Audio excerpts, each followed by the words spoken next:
In his first term, Donald Trump created the longest government shutdown in history. And now in his second term, Donald Trump has set the record again for the new longest government shutdown in history.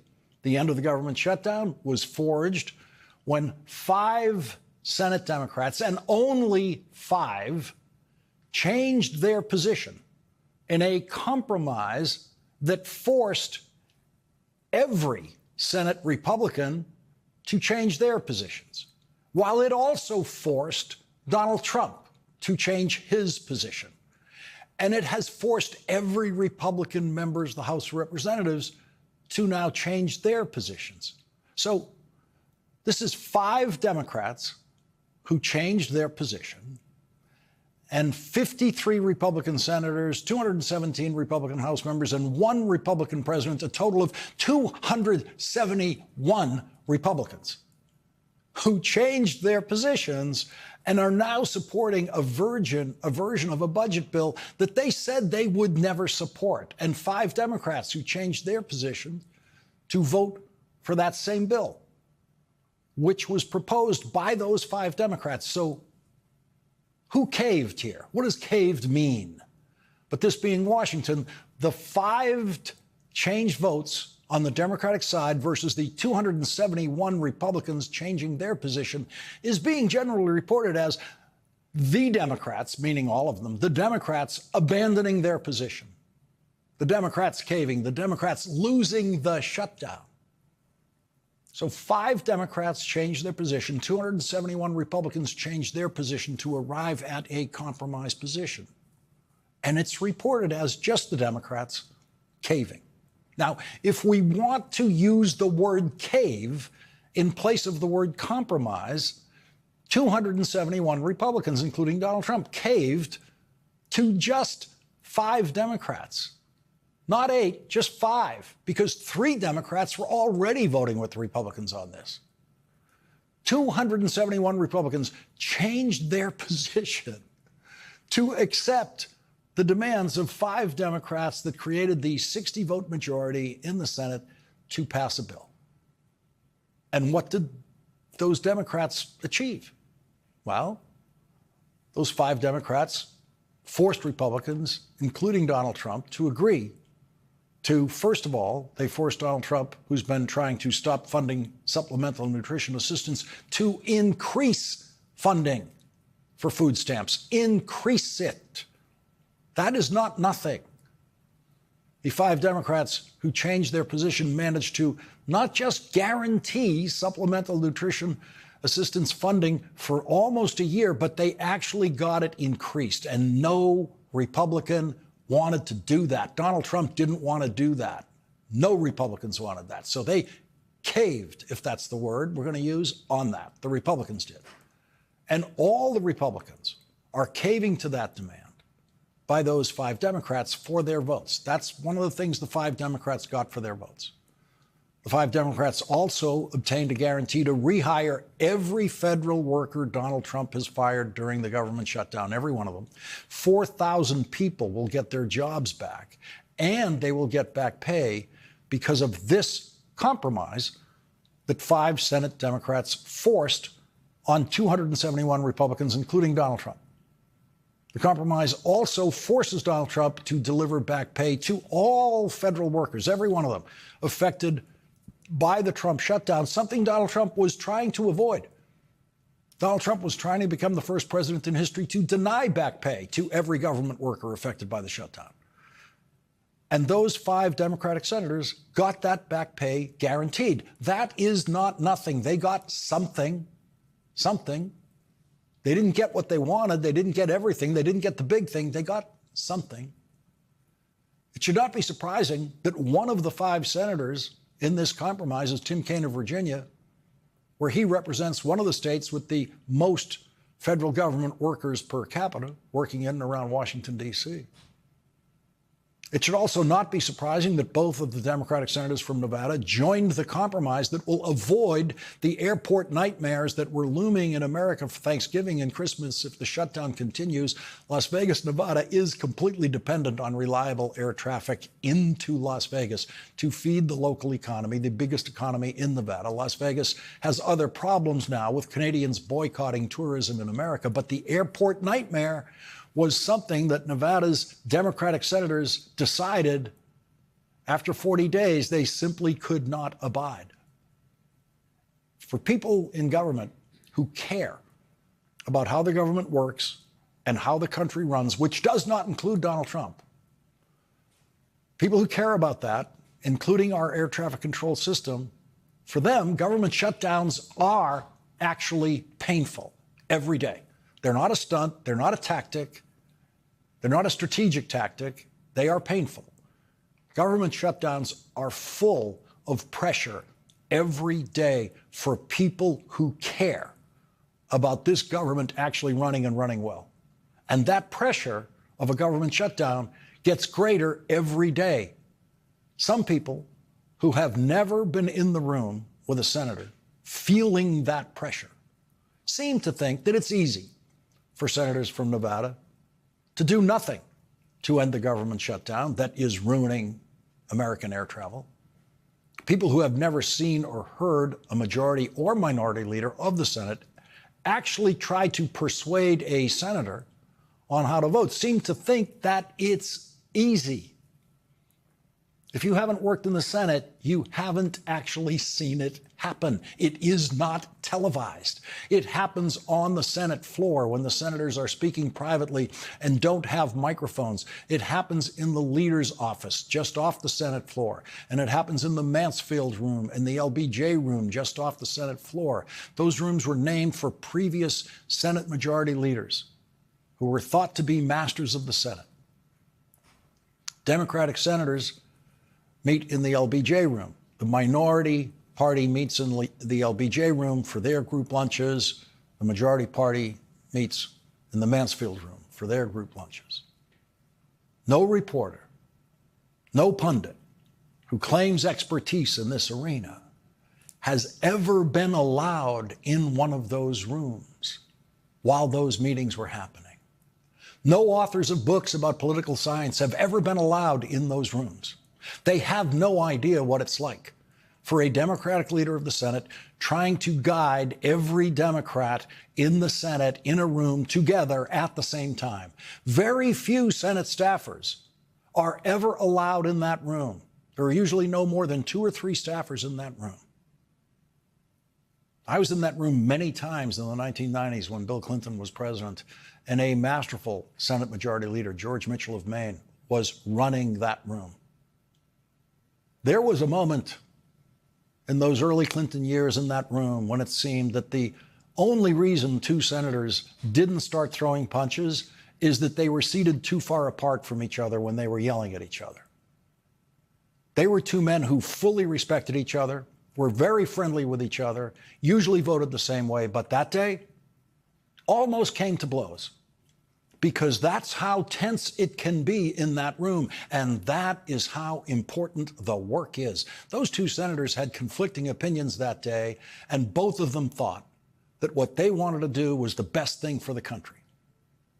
That was not an egotistical shouting match.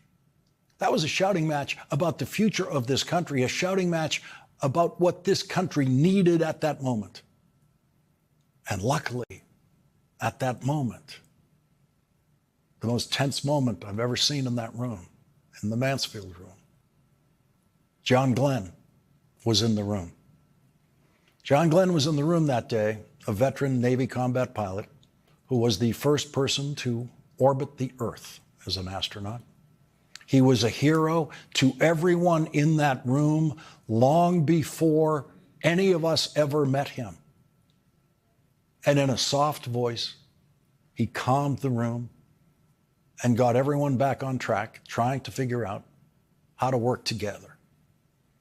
The Senate is lucky when it has giants like John Glenn in the room, world-class heroes who command everyone's admiration all the time. But Senator John Glenn was not a leader. He was never a leader. I never heard a senator say, I'm voting for it because John Glenn is voting for it. There is no more difficult thing to try to do in the United States Senate than to lead. Very few senators have ever been able to do it, either at the committee level or at the majority and minority leader level.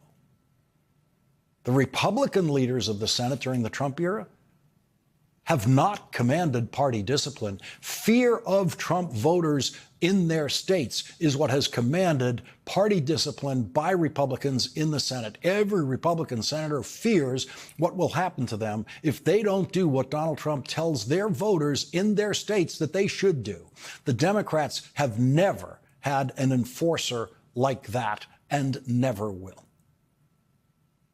Chuck Schumer now has the impossible job of what the great George Mitchell and other majority leaders used to call herding cats.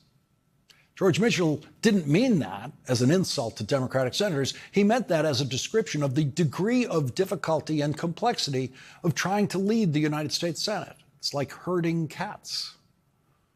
Most outside observers have come to believe, it seems, that it's easy. That Chuck Schumer has easy decisions to make, clear, simple, easy, black and white. And that may be because Chuck Schumer made the job look too easy. As the Senate Majority Leader during the Biden presidency, Chuck Schumer pulled off the most significant string of 50-vote victories in the United States Senate that we have ever seen. Chuck Schumer did not have a majority of United States senators. Chuck Schumer was the leader of a 50-50 Senate for longer than any other leader in the history of the Senate. And Chuck Schumer could only get to 51 votes with Vice President Harris casting the tie-breaking 51st vote. But his legislative accomplishments during the Biden presidency and President Biden's legislative accomplishments were greater, especially when you consider the degree of difficulty than any other president and any other Senate leader of our lifetimes. When Lyndon Johnson was the majority leader of the United States Senate, no one at the time considered him a master of the Senate because Lyndon Johnson had 65 Democrats on his side of the Senate. The legendary Mike Mansfield, the longest-serving majority leader, had 68 Democrats in the Senate. With Lyndon Johnson as president and Mike Mansfield as the majority leader, they passed the Civil Rights Act in 1964 with 73 votes, with more than 24 Republicans voting for the Civil Rights Act. In 1965, Lyndon Johnson as president and Mike Mansfield as Senate Majority Leader passed the Voting Rights Act with 77 votes, and 30 of those votes were from Republicans. That was an easier job than any day of Chuck Schumer's job. Lyndon Johnson, the so-called master of the Senate, had no idea what budget reconciliation was because it did not exist until a year after Lyndon Johnson died. The Senate became dramatically more complex procedurally in 1974 when the Budget Act was passed that created the Senate Budget Committee and the House Budget Committee and the complex parliamentary rules of budgeting that have created the budget reconciliation process, a process that Lyndon Johnson would have found maddening, a process far more complex than the most difficult parliamentary challenges that ever faced Mike Mansfield or Lyndon Johnson when they served as majority leader. Chuck Schumer lives and breathes those complexities, and no one in the news media truly understands them. It is impossible to understand the workings of an institution when the most delicate operations of that institution are conducted behind closed doors. In the Mansfield room, the LBJ room, the Senate offices, the leader's office, never in front of cameras. Chuck Schumer voted against the compromise that 5 members of his party negotiated. The Democratic leader of the House of Representatives, Hakeem Jeffries, is also against that compromise. Mike Johnson is a huge loser in this compromise because Mike Johnson's bill that he passed through the House of Representatives by 5 votes is not going to be signed into law. It's going to be ripped up. Mike Johnson has to bring all of his Republican House members back, and all of them have to change their positions to agree with just 5 Senate Democrats who changed their positions. And when Mike Johnson does that, the Epstein files come back to life in the House of Representatives. Because when Mike Johnson convenes the House of Representatives, he will have to swear in the newest elected member of the House of Representatives, Adelita Grijalva of Arizona. She will then immediately become the 218th signature on a discharge petition that will force a vote of the House of Representatives on releasing the Epstein files, a vote Mike Johnson fears more than any vote ever cast during his speakership. That is why Mike Johnson closed down the House of Representatives and gave every Republican in the House a paid vacation for the last 7 weeks. Fear, abject fear of the Epstein files, where we know Donald Trump's name has to appear many times. Because, as Jeffrey Epstein said, Jeffrey Epstein was Donald Trump's closest friend for 10 years. The top Democrat on the House Judiciary Committee, Jamie Raskin, has some questions for Donald Trump, which he put in writing and sent directly to Donald Trump at the White House. Congressman Raskin tells Donald Trump in writing, quote, "You have adamantly refused to release the Epstein files despite campaigning on their release. You lied when you denied authoring a lewd and incriminating birthday note to Jeffrey Epstein, and you ridiculously claimed that your unmistakable signature on that note was not your signature. You shut down the Department of Justice's ongoing investigation into Epstein's co-conspirators, and you expressly declined to rule out pardoning his main accomplice, convicted child sex trafficker Ghislaine Maxwell. The House Committee on the Judiciary has now received whistleblower information indicating that this cover-up goes even further into the Department of Justice and Bureau of Prisons than was known before. Documents and information received over the last several days by this committee indicate that under Dr. Tanisha Hall, the warden of federal prison Camp Bryan, the federal law enforcement staff working at the camp have been waiting on Ms. Maxwell hand and foot. This information also indicates that Ghislaine Maxwell is working on filing a commutation application with your administration, demonstrating either that Ms. Maxwell is herself requesting you release her from her 20-year prison sentence for her role as a conspirator in Jeffrey Epstein's international child sex trafficking ring, or that this child sex predator now holds such tremendous sway in the second Trump administration that you and your Department of Justice will follow her clemency recommendations. Congressman Raskin demands that Donald Trump, quote, make your former personal attorney and now Deputy Attorney General Todd Blanche available for a public hearing immediately with our committee. I am demanding answers to these 3 questions. First, have you discussed a potential commutation or any form of presidential clemency for Ms. Maxwell and with Mr. Blanche, his underlings, or anyone else in your administration? Second, have you directed Mr. Blanche or anyone else in your administration to provide Ms. Maxwell with the transfer to the prison camp, favorable and preferential treatment in prison, or special accommodations for her communications and interaction with her family and the outside world? Third, what has Ms. Maxwell, her attorneys, family, or representatives promised you or your attorneys?